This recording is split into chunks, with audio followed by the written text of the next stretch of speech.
I'm Shauna Bradshaw, Dr. Mom HD. Welcome once again. Okay, so today what we're going to talk about is natural and logical consequences. Again, it's more along the lines of the parenting. What is a natural consequence for your child and what is a logical consequence for your child? A lot of parents get this confused.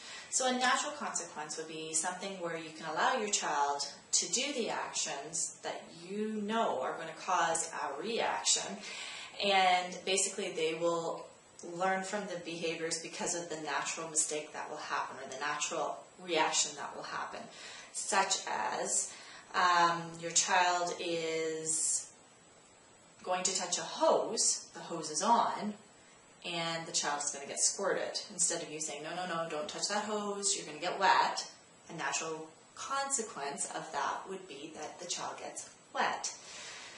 The idea of a child going outside without mittens, where it's not going to harm them, would be a natural consequence to that would be the fact that their hands got cold or wet or whatever the case may be. Those are natural consequences. So allowing your child to experience something and having the natural consequence be the behavior modifier is what you're actually looking for. What is a logical consequence? Well, sometimes you can't let them do the natural consequence.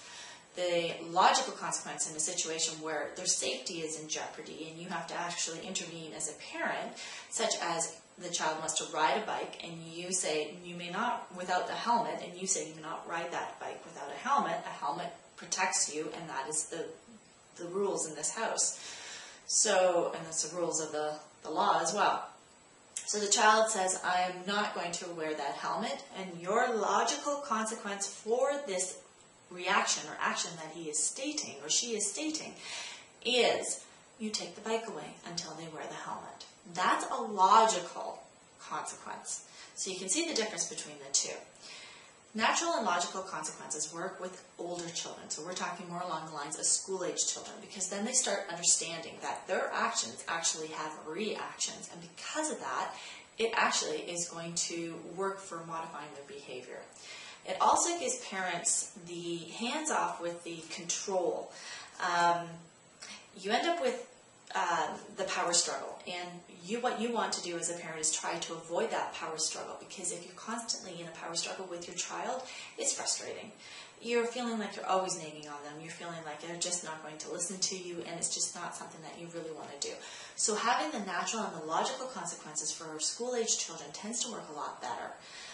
They're past the point of timeout at this point, and this is just what you can start working on, and it's actually very effective.